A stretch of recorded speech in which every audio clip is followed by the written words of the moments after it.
રહેતા અને ભણતા. એક વખત એમને સવારે લિસેસ્ટર જવાનું થયું. એણે બુકિંગ વિન્ડો ઉપર જઈને ટિકિટ ખરીદી. ટિકિટ ખરીદ્યા પછી એ પ્લેટફોર્મ ઉપર ગયા ત્યાં ગાડી તો છૂટી ગઈ. એટલે એ તો આપણા જેવું નહીં કે ગમે ત્યારે દોડીને ગમે તે દંડો પકડી લીધો અને ચાલ્યા, એવું નથી હોતું. All trains have automatic doors, they are closed, so no passenger would try to board the train. એટલે he came back to the booking window. Basically લંડનની અંદર હતો, અંગ્રેજ લોકોના દેશમાં, અને પોતે પણ અંગ્રેજી જાણતો હતો. એટલે he explained to the booking clerk કે ભાઈ મેં ટિકિટ તો ખરીદી પણ મારી ટ્રેન છૂટી ગઈ છે, એટલે મને આ ટિકિટ તમે લો અને મને એના પૈસા પાછા આપો. He was very very grammatical.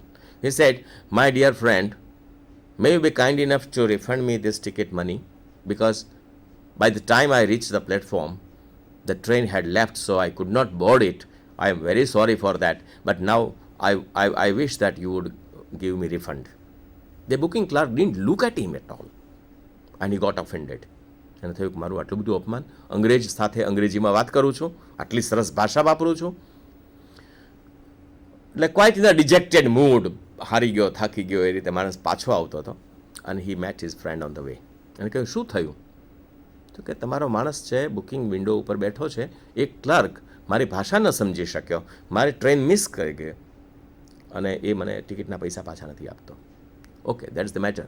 So his friend took him to the booking window again and kept the ticket there and said, ticket back, money back.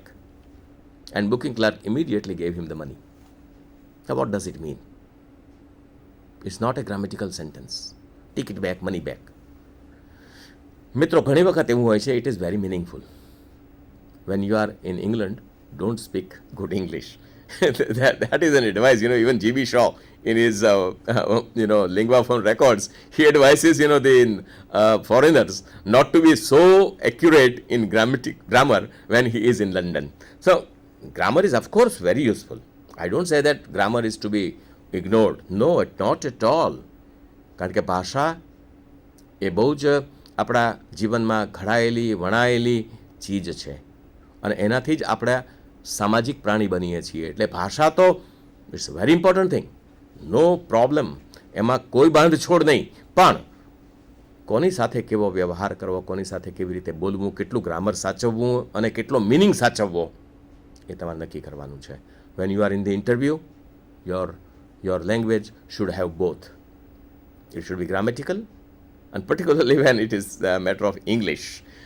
તો બહુ કોન્શિયસ ન થવું. Grammar is a matter of habit. Language also is a matter of habit. It comes out of itself. If you are out of habit, don't try. કારણ કે extempore કોઈ પણ habit develop થઈ શકતી નથી. It takes time to form a habit. So ભાષાને જ્યારે તમે ટેવ તરીકે લો છો ત્યારે તમારે થોડા કોન્શિયસ રહેવું પડે. તો એની સાથે તમારા પ્રોનાઉન્સિએશન, ઘણી વખત આપણે વિદ્યાર્થીઓને ઘણી વખત સાંભળું છું તો અને that gives me pain. સ અને શ બેનો ઉચ્ચારમાં સમજણ જ નથી પડતી, બધે સ જ વાપરે. શું કર્યું? આજે શાક લેવા ગઈ હતી. Vote does it mean? તમે ઇન્ટરવ્યૂની અંદર બેઠા છો, તમારી સામે બેઠા છે બધા માણસો ભાષાની રીતે ઇક્વિપ્ડ છે, સરસ માણસો છે, પણ તમે બોલો કે શા માટે મારે આમ કરવું જોઈએ, તો એ શા માટે છે ને, ઇટ્સ વેરી હાર્મફુલ. સ, શ, હનો ઉચ્ચાર કહેવાય છે કે ઘણા ગુજરાતી લોકો પણ સરસ રીતે કરી શકતા નથી. અને ફાડિયા શની તો વાત જ ભૂલી જવાની રહી. હવે એ તો કદાચ આલ્ફાબેટમાંથી નીકળી જવાની અત્યારે એની આમ તકો ગણાઈ રહી છે, કે હવે ઘડીઓ ગણાય છે કે શ, ફાડિયો શ એ તો નીકળી જ જવો જોઈએ. ઇવન ગુજરાતીના માતા પિતાઓ જે છે એને પોતાના પુત્રને ભણાવતી વખતે કહે છે એ શનો ઉચ્ચાર અમને ખબર નથી કેવી રીતે કરવો એમ. ફોનેટિક્સ હું ડિટેલમાં જવા માગતો નથી, પણ તમારી ભાષા ચોખ્ખી હોવી જોઈએ, પ્રોનાઉન્સિએશન તમારા સરસ હોવા જોઈએ, એક્સેન્ટ્સ તમારા સરસ હોવા જોઈએ, અને એના કારણે તમારા ઇન્ટોનેશન પણ ઊંચા નીચા. ભાષાની જે ચડાવ ઉતારની વાત છે, તમે બોલો છો એક જ ધારા બોલ્યા જાઓ જોઈએ, પછી હું રાજકોટ ગયો, રાજકોટની અંદર એક મિત્રને મળ્યો. એક મિત્રએ મને એમ કહ્યું કે હવે તમારે અહીંયાથી જુનાગઢ જવાનું છે ને તમને 2:30 માટે બસ મળશે ને પછી એ બસમાં તમે બેસશો એટલે તમને એ બસ જુનાગઢ પહોંચતા 2.5 કલાક લાગશે. 2.5 કલાક પછી તમે ત્યાં જુનાગઢમાં ઉતરશો એટલે તમારે ત્યાંથી એક રિક્ષા લેવાની. રિક્ષા લેશો ને એને કહેજો કે વંથલી રોડ ઉપર લઈ જાઓ. વંથલી રોડ ઉપર મને લઈ ગયા. લઈ જઈને પછી see what is the effect of this? It has no effect. ભાષા બોલાય છે, તમારી પર્સનાલિટી પણ સરસ છે, but it doesn't have any intonations. ચઢાવ ઉતાર જે ભાષાનો છે મિત્રો, એક જ ભાષા, એક જ વાક્ય પ્રશ્નાર્થ રૂપે પણ આવે છે અને સ્ટેટમેન્ટ તરીકે પણ આવે છે. આપણે કહીએ કોઈકને કે તમે એકલા આવ્યા, દેટ મીન્સ અ સ્ટેટમેન્ટ. તમે એકલા આવ્યા એટલે અધ્યાર વાક્ય એવું છે કે જે અમને નથી ગમ્યું, તમારે કોઈને સાથે લઈને આવવું જોઈએ, એવું એક આખું મિનિંગફુલ વાક્ય છે. પણ જેનું અડધું બોલાયું છે, અડધું નથી બોલાતું, પણ એ જે બોલાયું છે એના ઉપરથી પાછળનો વાક્ય સમજાઈ જાય છે. તમે એકલા આવ્યા, તમે એકલા આવ્યા. Now that is the combination of exclamation at the same time it is an interrogation. એ પ્રશ્નાર્થ પણ છે અને એક્સક્લેમેશન છે. તમને આશ્ચર્ય થાય છે કે તમે એકલા જ આવ્યા, બધાને કહ્યું તું ને તમે એકલા આવ્યા.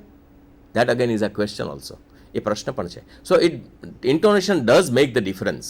તમારા હાવભાવની સાથે સાથે તમારા ઇન્ટોનેશન પણ ચડ ઉતાર થવા જોઈએ. જેટલી તમારી બોડી લેંગ્વેજની અંદર સિંક્રોનાઇઝેશનની જરૂર છે એટલી જ સિંક્રોનાઇઝેશનની જરૂર છે તમારા ઇન્ટોનેશનમાં. તમારા જે વાક્યો બોલાય છે એ જો સીધી લાઇનમાં બોલાતા હોય, દેર ઇઝ નો પિચ, તો એ સમજાતા નથી અને અમુક સમય પછી એ કંટાળાજનક લાગે છે. એટલે પ્રોનાઉન્સિએશનની સાથે સાથે એક ઇન્ટોનેશન પણ સરસ રીતે આપણે જોવા જોઈએ. પોઝિસ, બોલતા જ જાય માણસ. આપણે કહેવું પડે કે રૂકો, શાંતિથી બોલો ને, કંઈ બસ પકડવી છે, કંઈ ટ્રેન છૂટી જાય છે નહીં. પણ એને તો એ ઉતાવળ હોય કે બધું કહી દીધું, વાત પૂરી, સમજાયું કે કેમ એની કોઈને દરકાર જ નથી હોતી. આપણે પણ જ્યારે ઇન્ટરવ્યૂમાં બેઠા હોઈએ તો કંઈ વાત કરીએ, 2-4 વાક્યો બોલ્યા પછી આ we should survey, we should observe કે whether they could get it. એ લોકોને મળ્યું છે, આપણે જે કહ્યું છે એ સમજાયું છે, એમના સુધી પહોંચ્યું છે. That is called possess. આપણે જેને અલ્પવિરામને પૂર્ણવિરામ કરીએ છીએ એ તો કદાચ લખવાની ભાષામાં હોય છે, પણ બોલવાની ભાષાની અંદર પોઝ હોય છે. અટકી જાઓ, સમય પસાર થવા દો, then you take off again. Now these are the things. Simplicity, don't use verbose language. મોટા મોટા શબ્દો ન વાપરો. ખૂબ મોટા શબ્દો વાપરતા હોય છે માણસો. સપોઝ હું એમ કહું ઇંગ્લિશમાં, કારણ કે બેઝિકલી હું માણસ અંગ્રેજીનો છું એટલે અંગ્રેજીના દાખલાઓ વધારે આવે છે, મિત્રો માફ કરજો. પણ એમ કહેવાય કે માણસ પડી ગયો, એવું એક સામાન્ય વાક્ય છે, તો અંગ્રેજીમાં બોલાય હી ફેલ ડાઉન. પણ કોઈ એમ કે his verticality turn into horizontality. What does it mean? એનો કોઈ અર્થ જ નથી, એનો કોઈ મતલબ નથી. એનો કોઈ મોટા મોટા શબ્દો છે. વર્ટિકાલિટી એટલે સીધી, હોરિઝોન્ટાલિટી એટલે આડું, સીધો હતો એ આડો થઈ ગયો. It doesn't make any difference, it doesn't make any sense. એટલે મિત્રો, સાદા શબ્દો વાપરવા બને ત્યાં સુધી. સાદું અંગ્રેજી બોલવું અઘરું નથી, પણ આપણે જે પેલું એનો હાવ ઊભો કર્યો છે, ઇવન ગુજરાતીમાં પણ સાદા શબ્દો વાપરવામાં આપણને શું કંઈ બાંધછોડ કરવી પડે છે, કંઈ આપણને ખરાબ લાગે છે, આપણી ઇમ્પ્રેશન સારી નથી પડતી. આ બધું બહુ જરૂરી હોય છે કે તમે જેટલા સરળતાથી વાત કરતા હશો, જેટલા સાદા શબ્દોથી, એટલું વધારે કોમ્યુનિકેટ કરી શકશો. એન્ડ સિંક્રોનાઇઝેશન, અગાઉ પણ મેં સિંક્રોનાઇઝેશનની વાત કરી, તો that is the result of everything. આ બધા ભાષા, તમારી બોડી લેંગ્વેજ અને તમારો ફિઝિકલ એપિયરન્સ, આ બધું જ્યારે એકદમ સામાન્ય રીતે એકબીજાની સાથે સમન્વય સાધે છે, and the result is synchronization. મિત્રો, synchronization is the excellent thing, but people do not have any idea about it. Personality ડેવલપમેન્ટની અંદર સિંક્રોનાઇઝેશનનું શું મહત્વ છે કોને ખબર? અથવા synchronization has something to do with personality development? Nobody knows, rather very few. જે લોકો એક સ્તરે વાત કરતા હોય છે, જે એ સ્તરે કામ કરતા હોય છે, એને કદાચ ખબર છે કે સિંક્રોનાઇઝેશન એટલે શું. તમારી ટીમ સાથે, તમારા ફેમિલી મેમ્બર સાથે, તમારા કોલિગ્સ સાથે, તમારા વિદ્યાર્થી સાથે, તમારા ઇન્ટરવ્યુઅર્સ સાથે એક સિંક્રોનાઇઝેશન જરૂરી છે. ઇવન બસ કંડક્ટર સાથે પણ સિંક્રોનાઇઝેશન બહુ જરૂરી છે મિત્રો. Otherwise you know there is a quarrel. ઝઘડાઓ જોઈએ છીએ આપણે, હવે સિંક્રોનાઇઝેશન નથી થતું માટે. And then we come to the last aspect of personality development, that is mental. Clarity of thoughts, logic, consistency and fusion of emotions. આ બધી વસ્તુને બેલેન્સ કરીને તમારે બોલવાની જરૂર છે. ક્લેરિટી ઓફ થોટ્સ ન હોય, તમારી પાસે ચોખ્ખા વિચાર ન હોય, તો તમે કન્ફ્યુઝિંગ સ્ટેટની અંદર શું વાત કરશો? And this is very important looking to an interview for an employment. આગળની જે બધી હતી વાત, એ બધી વાતની સાથે આપણને જે સૌથી મહત્ત્વની વાત છે પર્સનાલિટી ડેવલપમેન્ટમાં is the mental aspect of personality. અને એમાં છે clarity of thoughts, consistency, logic અને at last the fusion of emotions. આપણે ઘણી વખત માનીએ છીએ, જોઈએ છીએ કે અમુક આપણે કહીએ કે આ માણસ સારો ઓરેટર છે, બહુ જ સારું બોલશે, ચલો સાંભળીએ. એમ શા માટે આપણે કહીએ છીએ? કારણ કે એનો પીચનો, એની સ્પીચનો ચડાવ ઉતાર, એના ઇમોશન્સ સાથે એનું ફ્યુઝન અને એની કન્સિસ્ટન્સી ઓફ થોટ્સ એક વાત કરતો હોય તો એના લોજિકલ પોઈન્ટ્સ 1, 2, 3, 4, 5, 6. આપણે ઘણી વખત લોકો ઓલા દશકુમાર ચરિત્રની જેમ જ્યાં વાત શરૂ થઈ હોય ત્યાંથી એટલા આડા ફંટાય કે કોણ જાણે where would it land, we don't know, and perhaps they land in soup. એ લોકો કદાચ એક સૂપમાં લેન્ડ કરતા હોય છે. They don't go anywhere, they just travel arbitrarily and don't reach anywhere. So the clarity of thoughts would help you in developing a logic, અને logic will create a consistency. અને જો આમાં તમે આરામથી વાત કરતા હશો, આ વસ્તુમાં તમારી પાસે પૂરેપૂરો કાબુ હશે એનો તમારી પાસે, તો at last the fusion of emotions. કારણ કે તમારી લાગણીને એની સાથે ભેળવી અને પછી ચડાવ ઉતારથી વાત કરવી. તમે રમેશભાઈ ઓઝા કે મોરારી બાપુને તમે કથામાં સાંભળ્યા હશે, એ લોકોનો જે પીચનો, એનું જે ઇમોશન્સનો, ઇવન ડોંગરે મહારાજ હતા એમ કહેતા હતા કે ઘણી વખત તો એ પોતે ખુદ રડવા માંડતા. The emotions, outcome, outflow, outburst of emotions. This also is very important thing, sir. યાદ રાખવાનું કે it shouldn't be too much. ઘણી વખત માણસો વાત કરતાં કરતાં રડવા માંડે. No, not necessary. You shouldn't cry. તમારી આંખમાં આંસુ દેખાવા જ ન જોઈએ.